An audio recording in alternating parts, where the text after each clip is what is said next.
Hey everyone, thanks for joining us today. I'm going to give everyone a quick second to log in and then we're going to get started.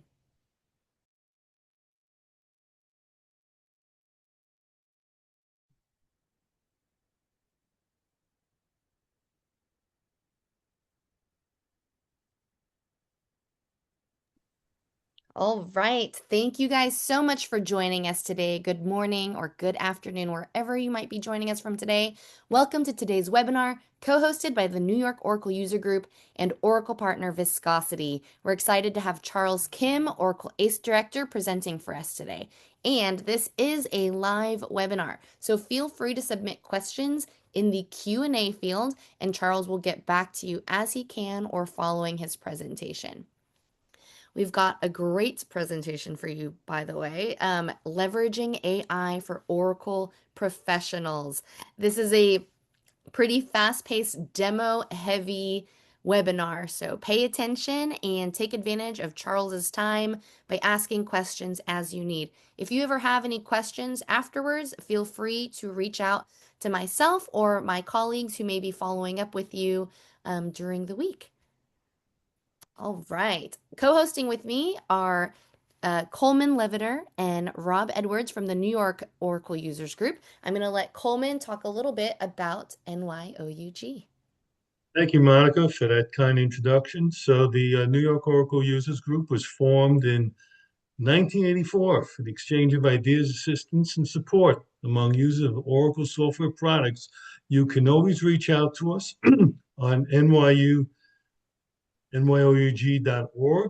Of course, all the other social media places. And I just want to let everybody know that we had a terrific in-house meeting at IBM's New York offices a couple weeks ago. We're going to have another one there. We're going to send out a survey in our email blast asking you what you'd like to see and what you'd like to hear from the upcoming meetings planned. And I just want to thank Monica for these 5+ years or 6 years of co-hosting the Viscosity and Here. NYOUG webinars. Yes, I think we just passed our 6-year webinar anniversary. It's been great. Thank you so much, Coleman. All right, and we've got a great crowd today. I'm going to try to make my little intro here quick. Hopefully, you guys are all regulars and you are familiar with my little intro here. But I've got to tell you a little bit about the company I work for, Viscosity. And at Viscosity, it is our mission to enable business transformation at a time when companies must change to survive. Great time for us to have an AI focused webinar today. But Viscosity is a full Oracle stack consulting firm. So no matter where you are in time with your organization, we are here to help you with anything data related. As you can see, we've got three main pillars that we are built upon: data, apps, and cloud, or any infrastructure that you may be using. Our core expertise falls in Oracle RAC, Oracle Apex. We perform near zero downtime migrations for a lot of our customers, and we also do a lot of performance tuning and high availability projects. We've got decades of experience with infrastructure. We were named Oracle Partner of the Year for the Oracle Database Appliance. Charles here is actually our CEO, and he's written multiple books on Exadata and Oracle database appliances. So we have been upgrading our customers from Oracle Database 19C to 23 AI to 26 AI, or at least prepping them to roadmap towards that goal. So everything you see across the bottom here, we offer across all three pillars. And as always, if there's something here you don't see that you know you need and you think we can help you with, let us know. We'd be happy to figure that out. On this slide, I've got some of my amazing colleagues. They represent the Monica, executive you're not team. sharing. Oh, where'd it go? Okay, let me stop share and redo.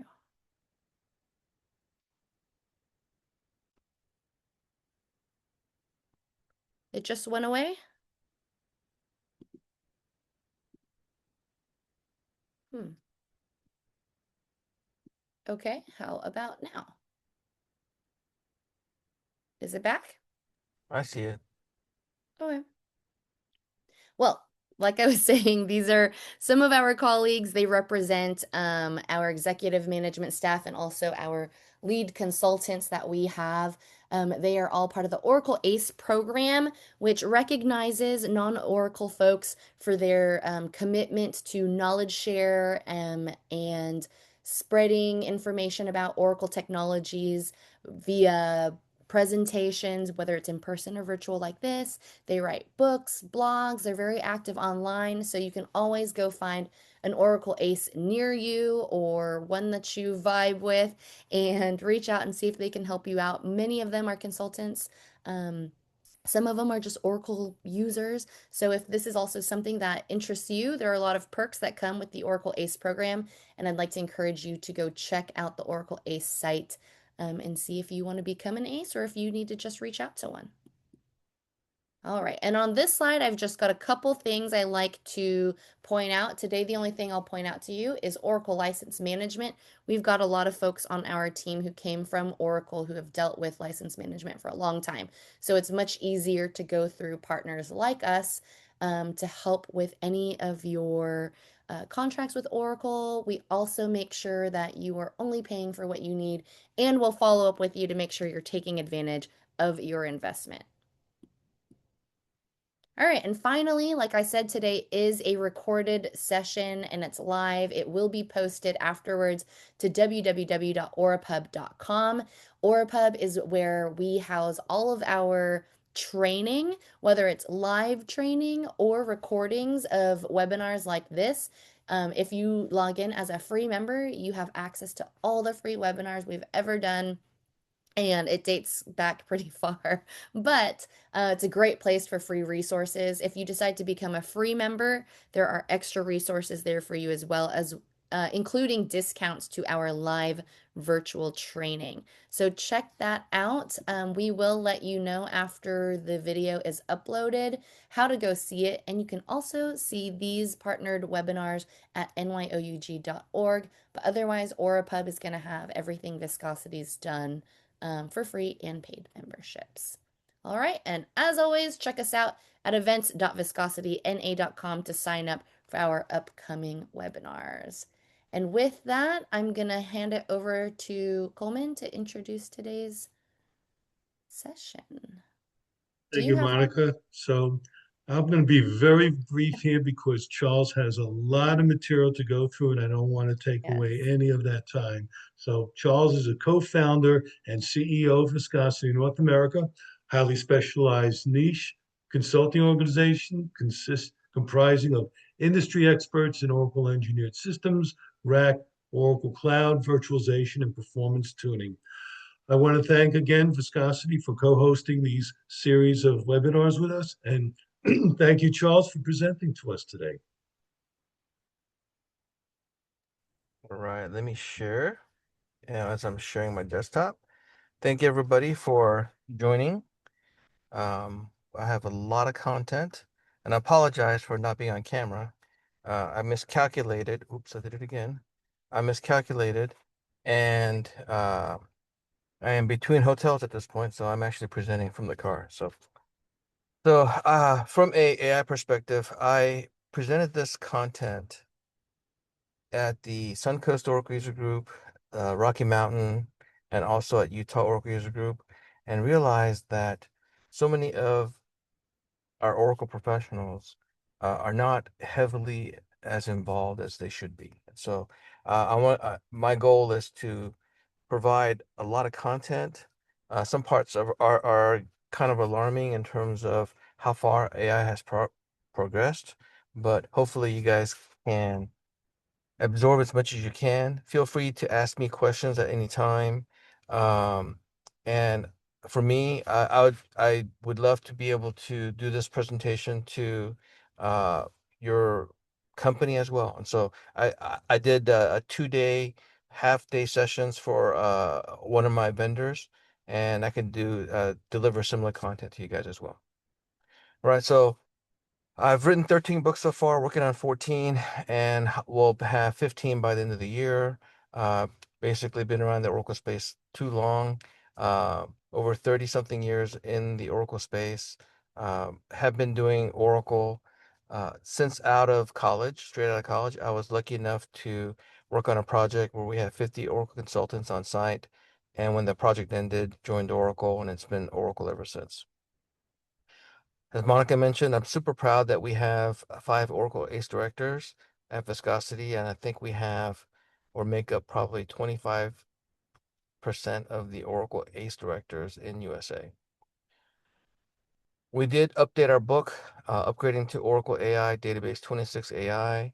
We published it at Oracle AI World last year. If you're interested, contact Monica. We also have a Kindle version as well, and we published it as Kindle so that we can send it to people electronically. If you have not seen Shane.ai, you should definitely look into it. We have a website called surfershane.ai. And this is a website that Craig created, Craig Shalhammer.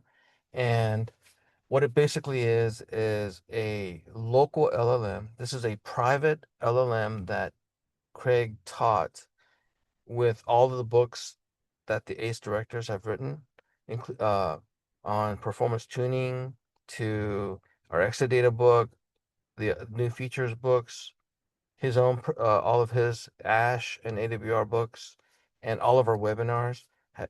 And from a RAG perspective, vetted Oracle docs, so you can ask it questions on Oracle databases, but mainly on performance tuning.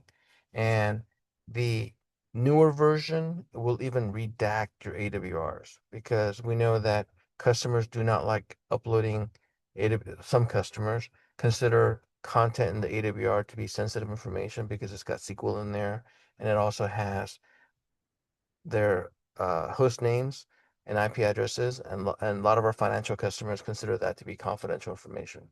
So we last year made our application responsive, so has a complete different look and feel if you're looking at the website from your mobile devices.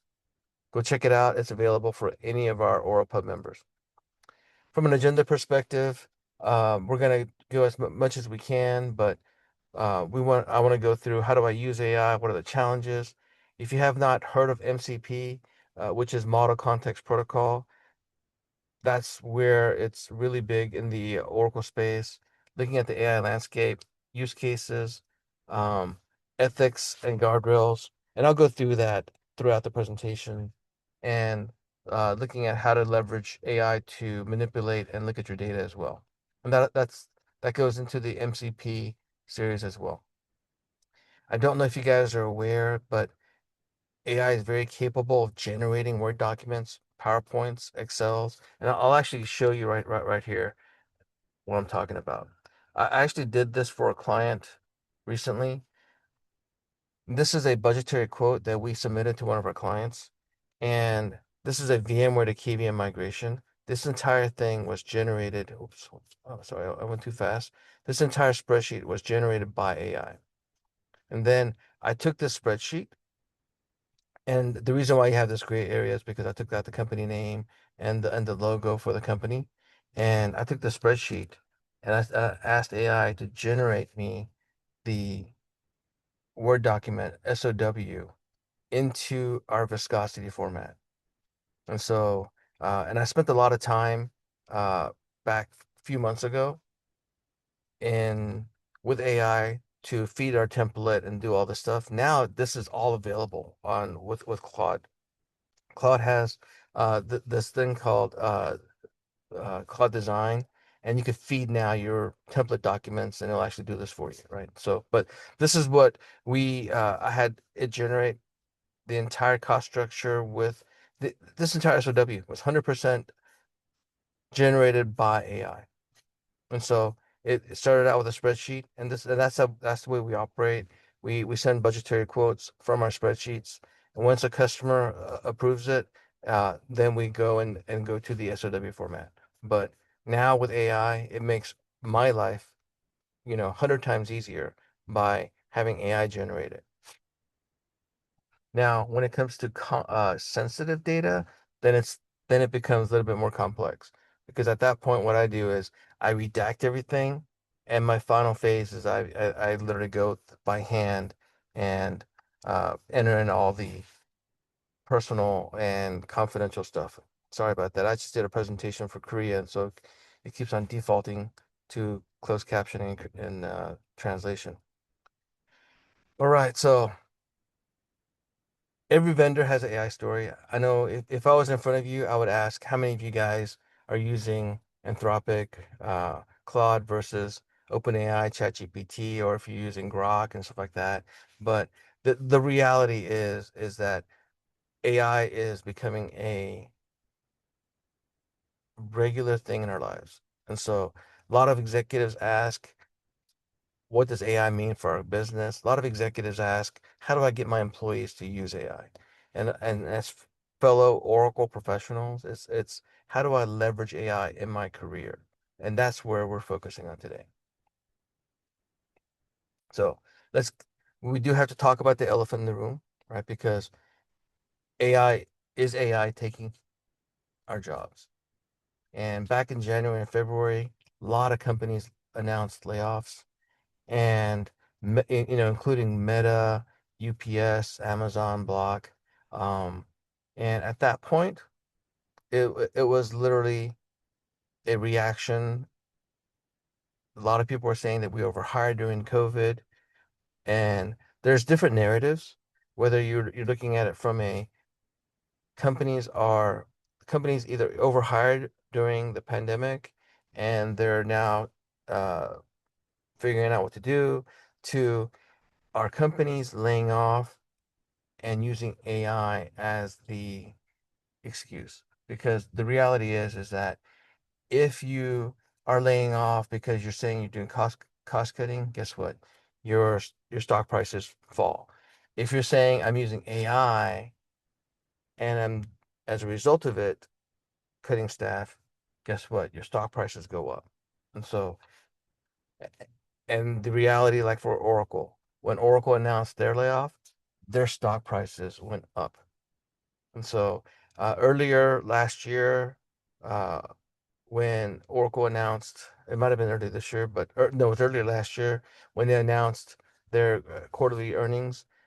It was evident that they didn't have enough cash flow, and so now they announced that they're doing layoffs to be able to have enough cash flow to be able to invest in their infrastructure for AI. And when they did that, their stock prices surged, but unfortunately, approximately 30,000 Oracle employees got affected along the way. Now in May, we have another story. Now a lot of these layoffs are AI agent triggered. So last year was the beginning of agentic AI, and this year is all about agentic AI. So when we say agentic AI, what we're talking about it is from an AI perspective, having agents do work on behalf of what humans would be doing. And that's what we're talking about from an agentic AI perspective. Now, this labor restructuring was a Yahoo Finance article that came out. And basically, it's an unusual set of news where half a dozen of major tech firms announced significant cuts within a single week. And a lot of them are massive workforce reductions up to 20%. And so again, this slide was generated by AI, and I'll show you how I did it. And same with this slide, generated by AI, but the key focus is that you have a lot of these technology firms that are, or Ticketmaster is not really a technology firm either, but they're announcing layoffs as well as part of agentic AI. And so this is a depiction of layoffs and percentages as well as a number of employees. But if you look at, for example, they're 25% by Upwork, 20% by Cloudflare, 15% by Coinbase, probably 8% by Ticketmaster. And so those are pretty significant in terms of percentages. And then um, I don't know if you guys were aware back in March when Amazon had an outage and Elon Musk uh, came out and said that, uh, we need to really look at this high blast radius that's being caused by AI. Ultimately, what happened was that they leveraged AI, they pushed something into production, caused an outage, and then they had to go scramble. And then from an Amazon perspective, they made statements saying that they need to introduce additional guardrails, and also uh, made statements saying that senior engineers need to sign off on code that's being released by AI, especially by junior and mid-level engineers.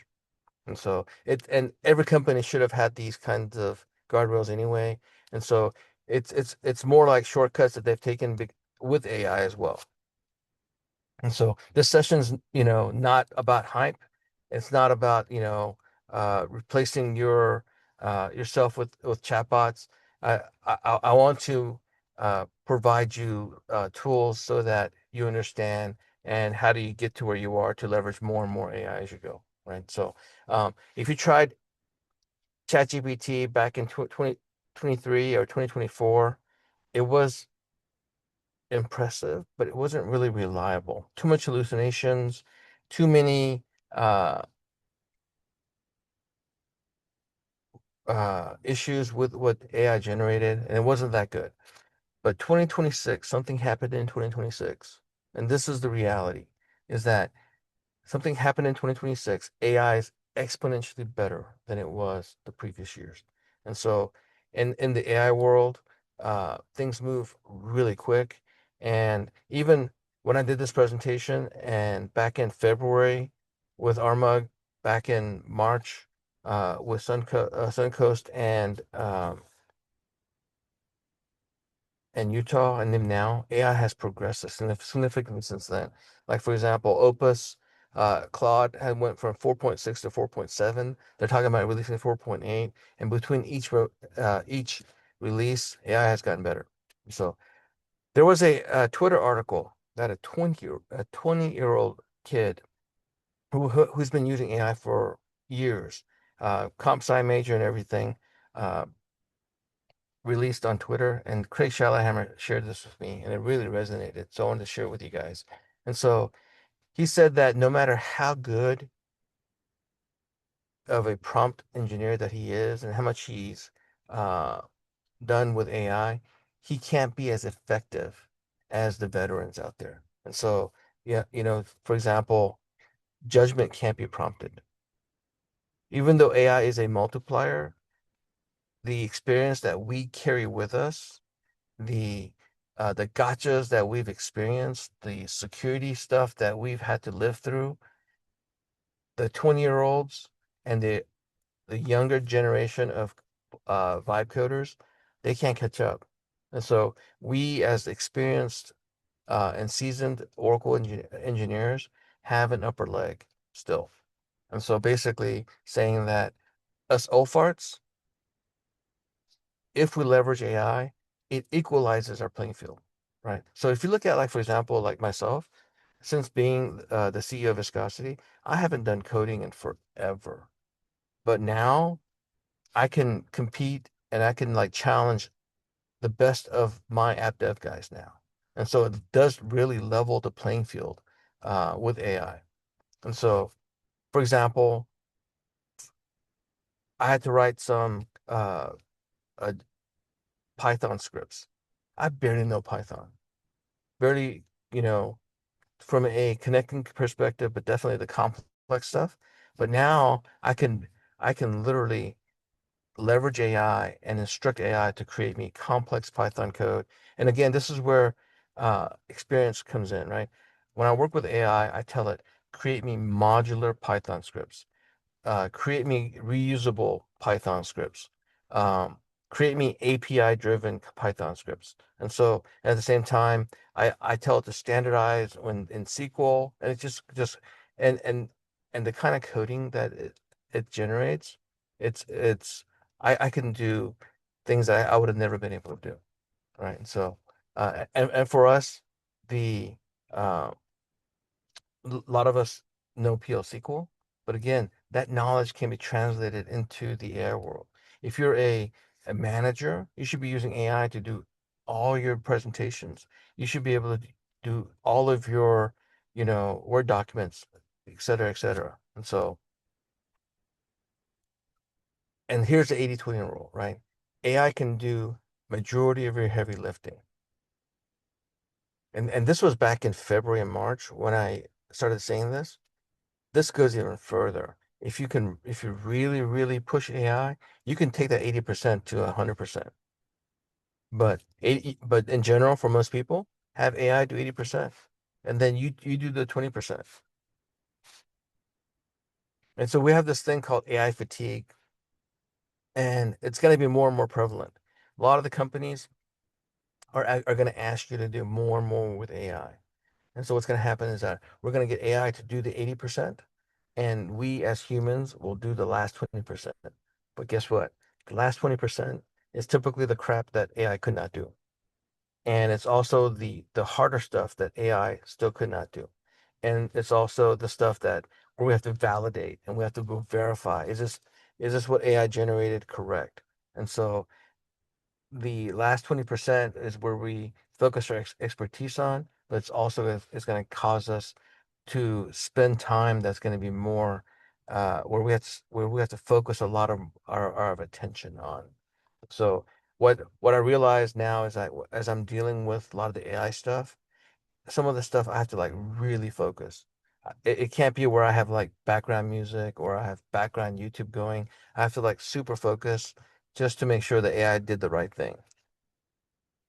But at the same time, I can be a lot more effective, right? So again, if I was with you guys, I would ask how many of you guys use AI once a day? Do you use 10 times a day, 50 times a day?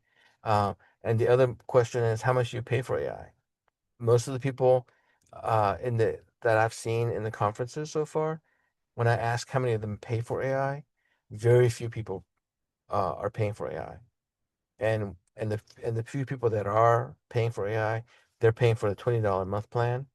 Um, and from a how deep are they using AI? Very few people are in this space. And the when I ask the leaders, it's more the what is your AI adoption goal to what's your objective by leveraging AI in your organization? And here are the common AIs that a lot of people are using. ChatGPT, OpenAI, Claude by Anthropic, Grok by X, Copilot by Microsoft, Gemini by Google, and then at the same time, what kind of IDE are you using? VS Code, Anti-Gravity, Codex, and there's more too. And so, um, and some people are using ChatGPT and Claude. I personally have the $200 plan from Anthropic. I also have the $20 plan from Gemini. I also have the $20 plan from uh, OpenAI as well. Now, the OpenAI part I don't really use that much, but I do use Gemini quite a bit, and I'll show you how I use it. And I also use VS Code. And so, within VS Code, you can actually integrate ChatGPT. I mean, not ChatGPT. You can actually integrate Claude Code or even Claude Chat or even uh, Codex as well. And anti-gravity is very similar as well. If you're into vibe coding, these are the more popular platforms. I I mentioned Rude Code because Rude Code integrates with MCP, and with the MCP, you're able to talk to databases. So most of the people who are into vibe coding are either using Lovable or Replit. Now with Cursor AI, this is a platform that Craig Shallhammer introduced me literally like a year and a half ago. And we were able to use Cursor back then to generate apps. And I was blown away when he showed me, right? We were able to, within a single lunch session, we created an application using PHP and MySQL. Um, and, and that's when my AI journey started, right? If you guys have not seen or heard of Notebook LM, you everybody needs to be doing this. Number one, it's free, uh, and it's a great way to learn anything. You can upload YouTube videos because Google owns YouTube, and so from that perspective, upload a YouTube video and you can tell it to go create me a slide deck of this YouTube video, we could tell it to create me a learning video from this YouTube video. And so what it does from there, or learning audio, I'm sorry. And so it creates an AI podcast where two people do a podcast, and they teach you that content. And then from a what I use a lot is infographics as well. And then obviously because it's uh, a Google product, you can export to Google Sheets as well. And so let me show you what I'm talking about. So this is the URL, notebooklm.google.com. And so you can go create a new uh, project. Basically, what it looks like. I feed it quite a bit, YouTube videos or any URL from the internet, and then you just go click on stuff to say create me uh, an infographic or create me a slide deck. And it does an amazing job with that content. And so, and I'll show you, for example, uh, what you saw earlier from a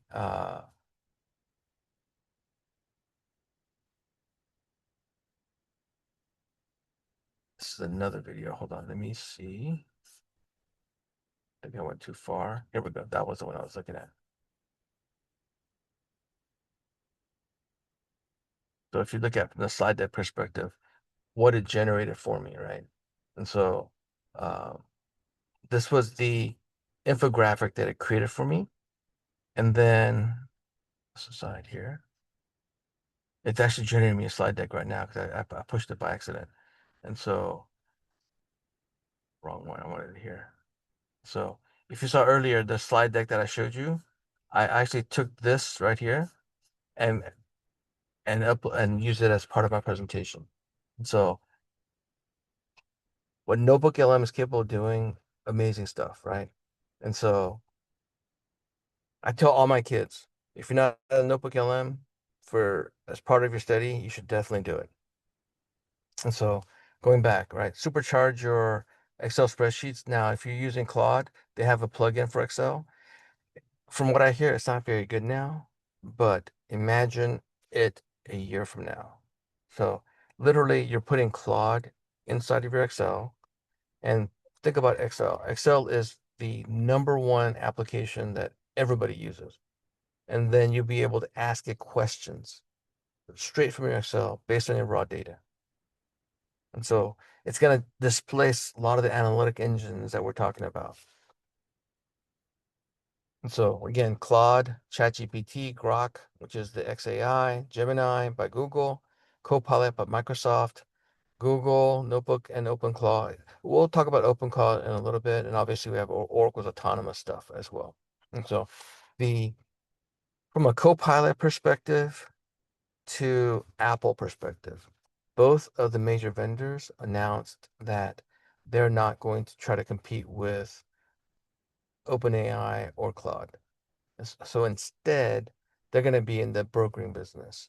So now with Copilot, you can actually say, I want to use either OpenAI or Anthropic, or I want to use both. And so Copilot will even be the LLM council. So basically it becomes a chairman, and it will go and send the actual prompt to both of them, and it'll decide which is a better response and feed that back to you. And so that it has that concept, but most of the customers are going to say, well, with Copilot, let's use either ChatGPT, which is OpenAI, or Claude for Anthropic. Same with Apple. The next major release of Apple, you're going to be able to choose which LLM that you want to use. And so instead of Apple and Microsoft creating and trying to be in the AI LLM business, now they're going to just say we'll give you choices. So this is an infographic that I created again with Notebook LM. And like I said, I asked people, how many of you guys are paying for your AI subscription? If you pay for your AI subscription, typically that particular AI version is a year ahead of the the free version. And we're in the era where AI accelerates AI. And so in the AI world, I say that 1 year of AI is like in dog years. So 1 year of AI is like 7 years of development. And so if you're using the free version, you're literally years behind of what the capabilities are on the paid version. Now, if you're using the CLI tool that's available with all major AI vendors, when I say CLI, I'm talking about if you're using Claude, they have a product called Claude Code. If you're using Gemini, they just call it Gemini CLI. And if you're using ChatGPT, their product's called Codex. And so they all have command line interfaces. And if you have command line interfaces, you're basically literally 10x more productive than the web version. The stuff that I'm able to do, um, I only live in the terminal or an ID editor, and I can do everything through it. AI adoption is global. You're talking about this is going to level the IT industry as a whole because the people in Bangalore, Lagos, you know, the third world countries in Asia, third world countries in South America, they have access to the same ChatGPT, the same Claude Code, the same Codex, the same Gemini, and they can produce at the same level that we do. And so in the world of AI, it's no longer about how much do I know. Now, experience and judgment is a big factor, but from a AI perspective, um, I've seen a lot of I'll watch a lot of videos on Instagram and YouTube and on X, um, and now knowledge has become a commodity, and it's because of the availability of AI globally. And so they've actually seen 40% of ChatGPT traffic come out of middle income countries. And, you know, from an AI perspective, we do have challenges, but I really encourage you guys to leverage AI more and more, right? And with AI, English and communication skill is the new programming language. Traditional application development is dead. We have an Apex practice, but I tell my Apex guys, you gotta have AI. If you don't use AI, you're basically from a job displacement perspective, it's gonna happen, right? So this is kind of a joke, but it's gonna be more and more common, right? It's like, what kind of developer are you? I am a full stack developer. What stack do you use? On the back end, I use Claude. On the front end, I use Gemini. For documentation, I use ChatGPT. No, what library or framework? What do you mean library or framework? Are you using React, Django, Express? Literally, from a joking perspective, bro, how am I supposed to know? I just let Claude pick and do its thing. So this is really, even though from a joking manner, this is really the reality these days. I don't know if you guys had heard of OpenAI or not. I mean, OpenClaw or not. And for me, OpenClaw is the reason why I went all in on AI. And so back in January, um, there was an announcement made about OpenClaw, and I saw it on Instagram, and it was literally a feed where they had a picture of thousands of people waiting in line with computers to have OpenClaw installed. And with OpenClaw, it's basically agentic AI. It's heavily used by marketing people and salespeople or people trying to run small businesses. And basically, you have a team of agents that do work on your behalf. And uh, when I first saw it, I was like, no, this can't be real. And so I took a photo of it and I uploaded it to Claude. And I said, fact check this for me. And it literally came back with an MIT review saying, yes, this is the big thing that's happening right now. There's literally thousands and thousands of people lined up to get OpenClaw with a local LLM installed on their machines. and there are people out there that are doing the service for like $37, $38 a month, uh, for it. And so, that really like lit a fire for me, and I was like, wow. And then I started really digging into how do I leverage Claude Code to do everything that I do. And so I switched to Claude Code from ChatGPT, mainly because of the deep uh, reasoning capabilities and a lot of the stuff that people were talking about, and it became a game changer for me. And then so now I do all my SOWs through it. I do I don't let Claude Code or anything touch my like my emails and stuff like that. I have strict guidelines and guardrails for how I use AI, and I'll talk more about that later. In fact, we can have separate sessions just talking about guardrails, right? Because think about whatever you upload to AI, you might as well just post on Facebook. And so it may not be there immediately, but AI just trained on it. Okay, so now some of you guys have enterprise licenses with your company.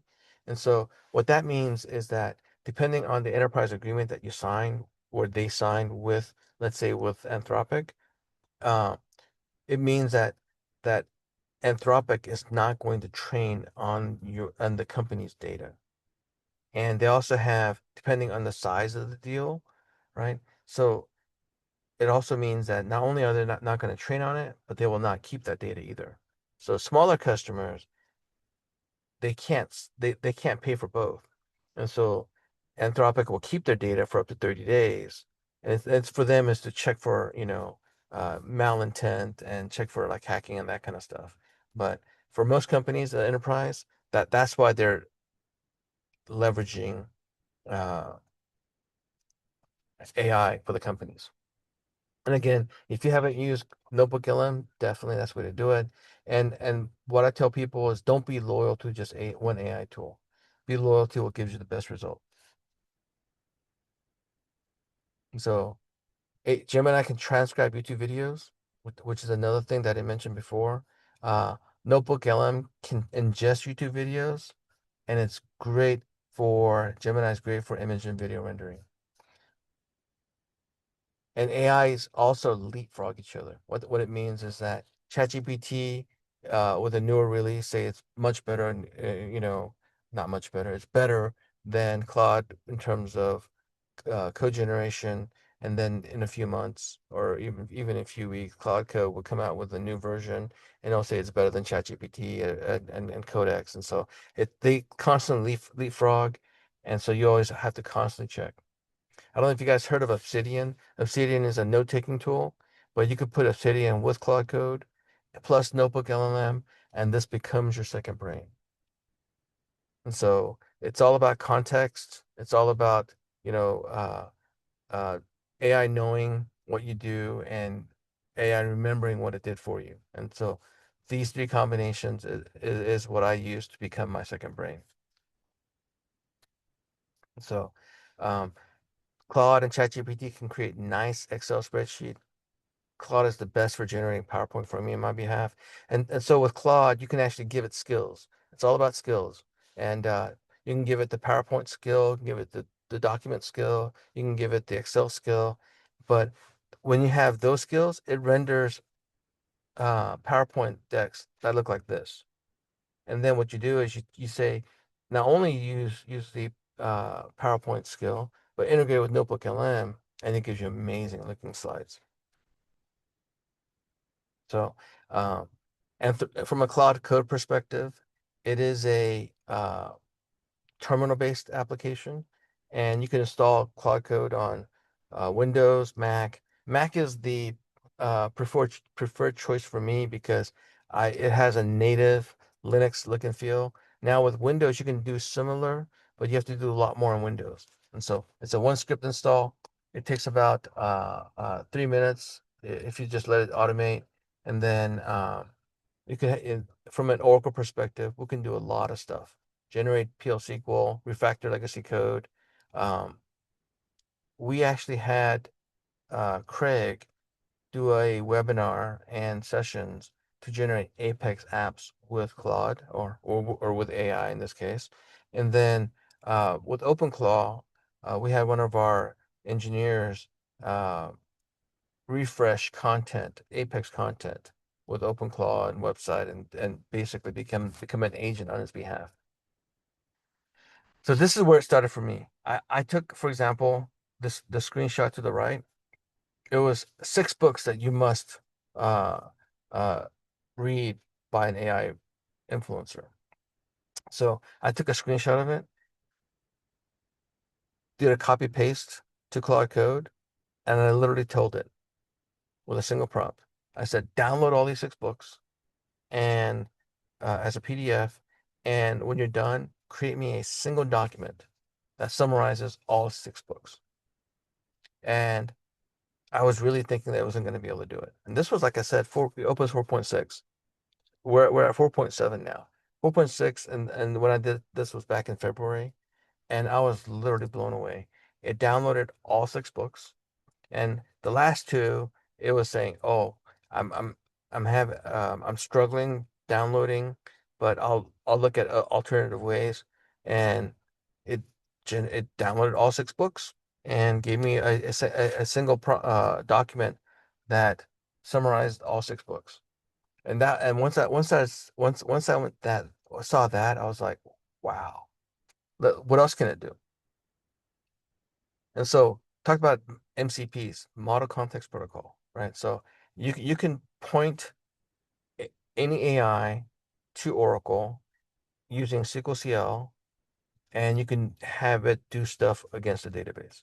So in this case, I said, show me the data model for this given schema. And so it also started with, can you go to the cloud and find scripts for me for the HR schema and load it into this database for me? And so it did that. Then I said, can you drop me a data model of the HR schema? And that's what it did. And so think about how easy that was from a uh, prompt perspective. And another reason why it's Claude Code is because you don't have to be as good of a prompter in Claude Code. If you use Codex, you have to be better prompter. And so that's something to think about. Right. And so I also did it with, remember the web version, right? The web version is not as good. Now on the web, every vendor gives you different kinds of models, Sonnet versus Opus. And so now Sonnet 4.6, again, this was a few months ago, I told it to generate me slides. And then literally it generated me AI slop after slide 32. And so I literally told it, I feel like you gave up after slide 32. Can you do better and generate for me slides 30 and 40? And I basically said, I'll consolidate myself. And this is what it came back. You're right. I did get lazy on these slides. And so, uh, again, my mistake was I told it to generate me literally 70 slides, and I ran out of context, and then I got slop, right? And so from a learning process, the way that I would do this now is I would break up the 70 slides and literally tell it to build me 10 slides at a time. And then when it's done, then put it all together, right? Um, and the reason back then the way I worked on slides was originally, instead of working on having it generate me a slide deck, I worked in the context of a markdown file. AI loves to work with text files, and a markdown file is a pre-formatted text file that's got headings and it gives you more directive for AI to understand. And so when you feed it, for example, a screenshot, it has to convert that to a text file and it absorbs that. When you feed AI a PDF, it has to convert that to a text file. It absorbs that. And so I worked in the confines of a markdown file, and I had literally had it uh, work together with Claude and created 72 slides in the markdown file. And I was just telling it to finish it and generate me slides. And it did not do as good of a job as it should. Now, since then, with more experience with the tooling, now I use Claude Code instead of the web version. I also teach it with Notebook LM, and I also use the PowerPoint slide deck skill, and I'm able to generate all my slides like the way I want. Now, shell scripting is freaking amazing. PL SQL, they're freaking amazing. So back in 2026, I was blown away that the shell script was able to generate 90% of what I asked. Simple prompt, write a comprehensive Oracle database health check shell script that monitors table space usage over 85%, check for long running sessions over 60 minutes, validate RMM backup completions, check ASM disk group usage, alert me by email, format the output as HTML. 90%, amazing content. Fast forward 4 months, 100% code generation. Exactly what I want. Now, this is what I was talking about earlier. A year and a half ago, I worked with Craig on generating a PHP app with MySQL with a web server. It just literally guided us to everything. Imagine a year and a half fast forward, what's capable of doing now. Now, a lot of the Claude Code stuff, you can actually have it, um, you can drag and drop stuff into Claude Code. Even though it's a terminal, you can do a Control C, Control V into Claude Code inside of a terminal. Think about that. Think about it, a VT100 session basically, or an X window. You can do a Control C, Control V, right? Um, Another thing with a lot of these AI tools, when they don't do their job, you can actually tell it to think harder. In Claude, we have a term called ultra think. You lead it with saying ultra think, and it'll go into deep research mode. But I don't do that as much as I used to. If I need research, I use Gemini. Gemini is the best at research. And then I have Gemini do the research, and then I feed it to Claude. And I say, this is what I got, let's continue and let's do this and this, right? Um, and so there are different AIs are better for different things. And so Claude is right now the best for AI. Gemini is the best for research. I mean, Claude is best for coding. Gemini is the best for deep research. And now with Codex, with the latest of Codex, they claim to be the best. So again, back and forth. OpenClaw, like I said, came out in January. It literally got over 60,000, positive reviews on GitHub in within 72 hours. That doesn't happen. And so it's like a big thing. And Jensen Huang, the CEO of NVIDIA, he is super duper promoting OpenClaw. He's even telling people when he did his keynote, he literally told the entire world, every company needs to have a OpenClaw stance. And OpenClaw is known for to have a lot of security breaches. And so guess what NVIDIA does? They build out NemoClaw. And so what NemoClaw in a nutshell is they're putting guardrails around OpenClaw, securing it, putting a private AI agent on it, and they even have a full install path as well to install NemoClaw, which is basically a guard-railed OpenClaw. Okay. Okay, let's talk about prompt engineering. So prompt engineering is where everybody should know already.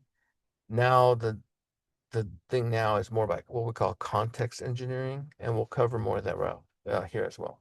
Think about this: the quality of output from being able to say, create me a backup script, versus saying, write an RMM backup script for Oracle 19c on Linux, incremental level 0 on Sunday, and level 1 Monday through Saturday, retaining 30 days, compressed backup, send email alerts on failure, compatible with ODAs.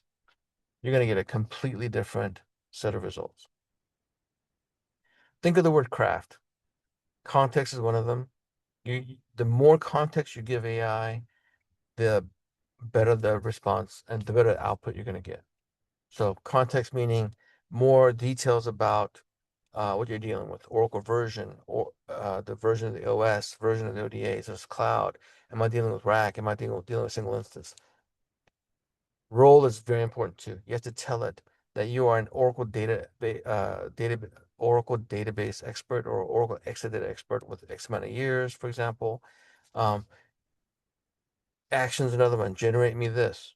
Format, shell script, markdown tables, and tone. Must be compatible with this. No EE features. Think of craft every time you're prompting AI.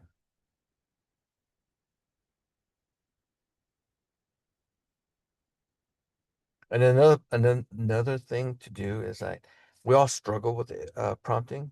When you're done with your end result, you can ask AI, create me a prompt that would have gotten me to this exact point, and AI will generate you amazing prompts, right? Also, let me show you this.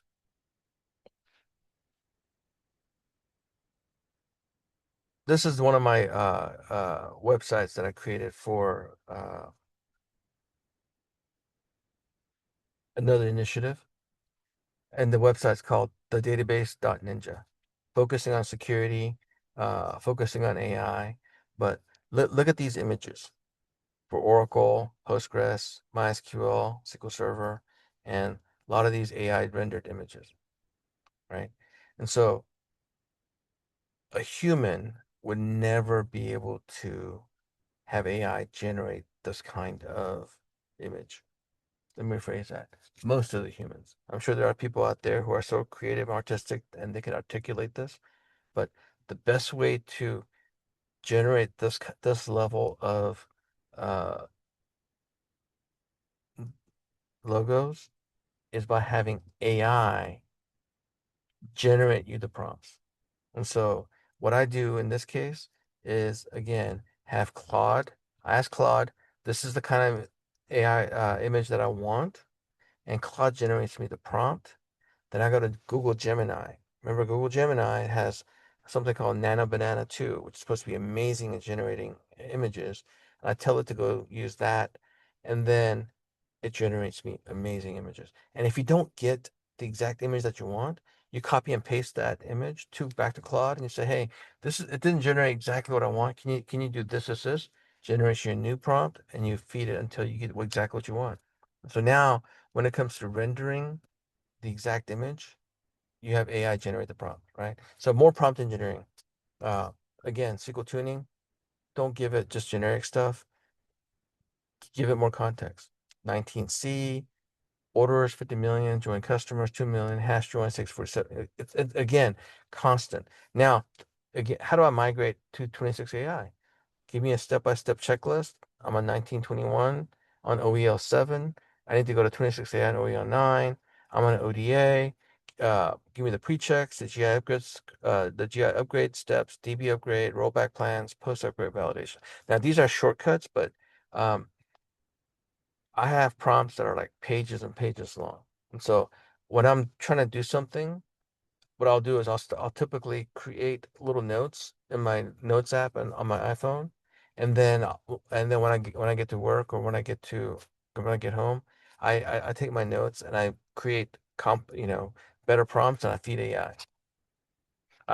I have websites that I created with a single prompt. Amazing result. And it's literally how much context, how much detail that you give.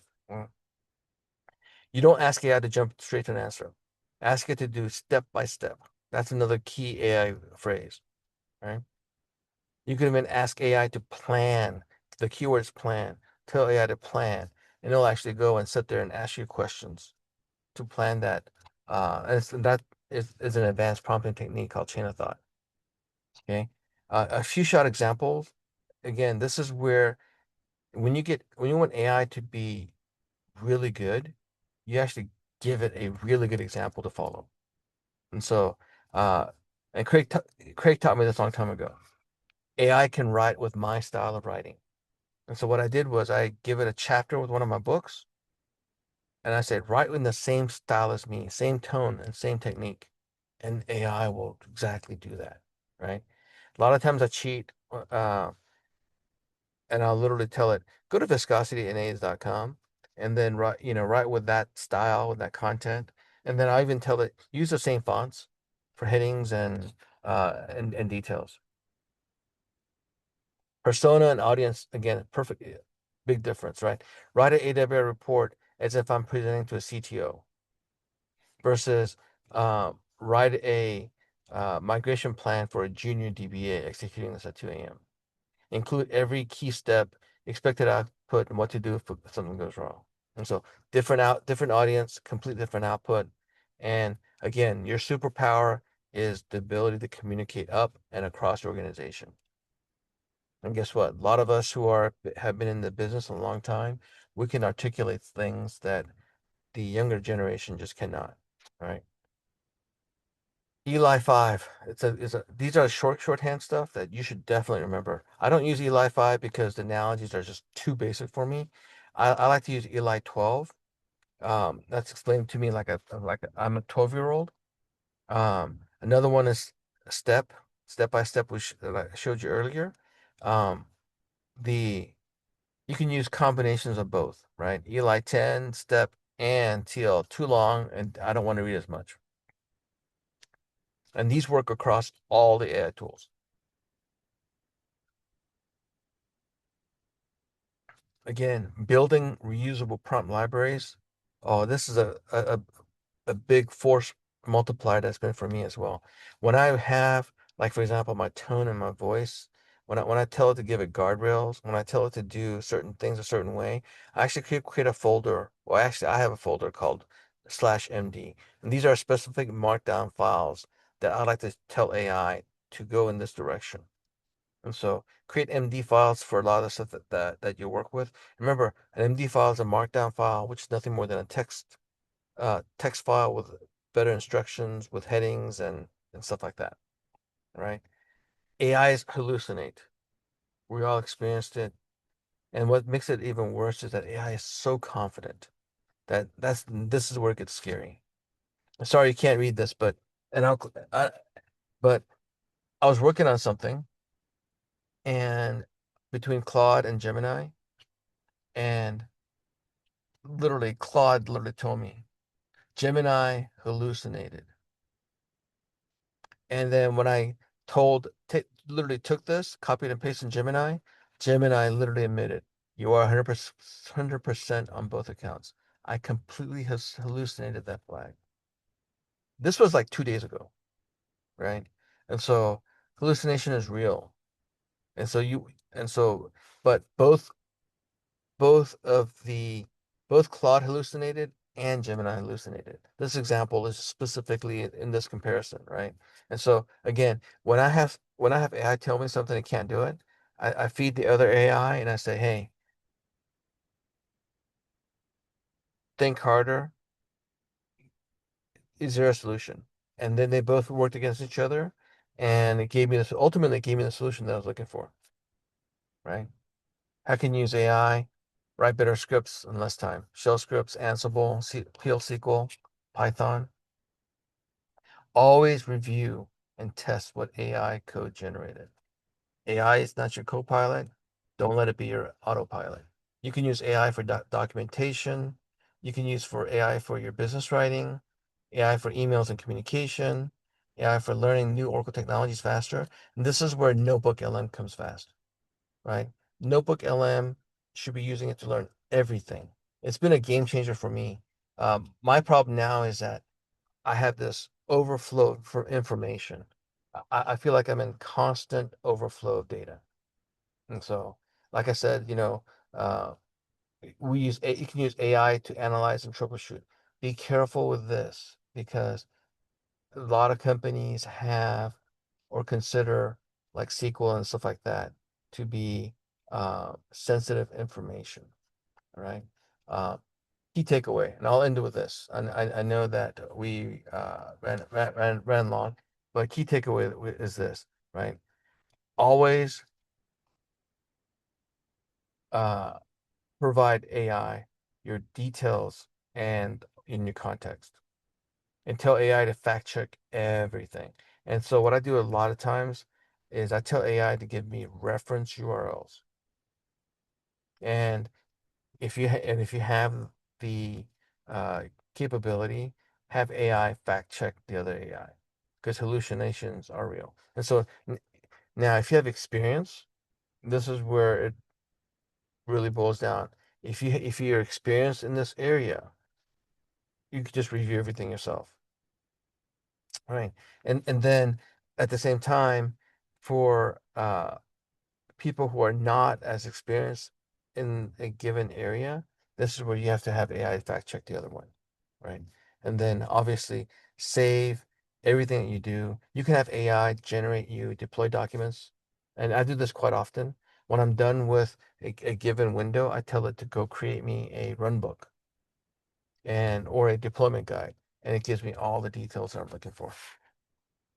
All right. I know that I covered as much as I could, and I apologize for running long. Let's see if we have any questions.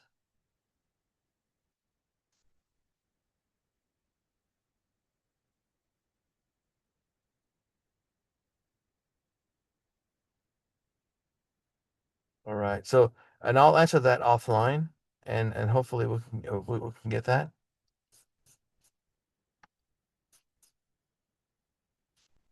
All right, awesome. Last call for questions. I think I saw a hand raised mid-presentation, but maybe that person had to drop off. Okay, well, if you guys don't have any other questions right now, here's one. How do you personally stop marketing blurb from Gemini? So that's a easy one. Again, you have AI work with AI. So I integrate Cloud Code with Notebook LM and Gemini. And so I actually tell Cloud Code to strip off the marketing blue, and they'll do it.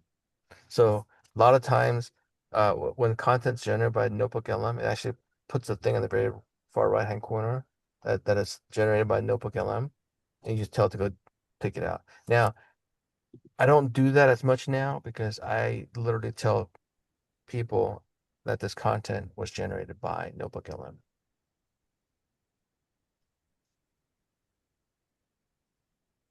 One more question. Oh, here's some more.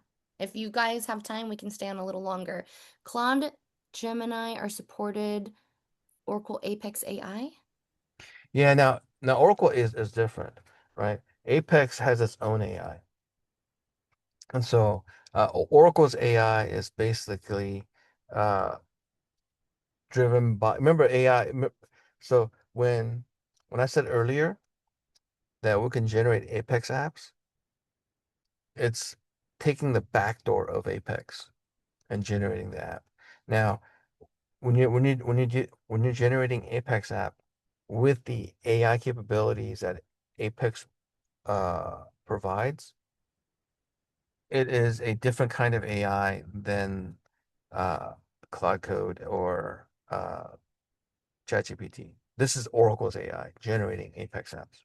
And so with Oracle and with Apex being a key thing to Oracle nowadays, Oracle is investing a lot of their R&D with Apex to be able to generate apps. And so that's a kind of different kind of AI. Now we can do more with it, but if you're going to generate Apex apps, I would say don't use Claude Code and the way that we did it and the way that we Craig generated apps with. I would say stick with Apex and learn the Apex way. It's like Select AI. I don't know how many of you guys have done Select AI. And so Select AI, uh, I actually got Select AI to run locally on premise and pointed the AI engine to a local LLM and got Select AI to work that way. And when I was doing this, I learned so much that Oracle using OpenAI as part of Select AI. And then it actually has environment variables that it calls that. That's how I was able to see it. And then, but when you do Select AI, it actually punches out to an AI engine, feeds it that, generates the query, and then that's how you get your information. Oh yeah, that's a good one. What LLM? Actually, Shane uses a micro mini, like a super, super small LLM. There's a lot of engineering that we had to do behind the scene to make Shane AI work. All right, I'm going to close off questions here since we are 10 minutes over, but thank you so much, Charles, for that presentation. It was a lot of information. And so, yes, everyone asking about when the presentation's available, we will try to get it online by end of day, if not tomorrow. You will see an email from my colleague Richie, and that will alert you when it is online. Otherwise, feel free to reach back out to Richie too if you have any other questions come up. Coleman, Rob, thank you so much for letting Viscosity present today and for co-hosting with us as well. Charles, thank you again for your time. We hopefully can have you back on. I know this topic can probably branch off into a million other things, so I think it would be great for all of us to have a little extra um, knowledge on leveraging AI. All right. Thank you guys so much. I hope you guys have a great week, and we'll see you at the next one. Thanks, everybody. You. Take care.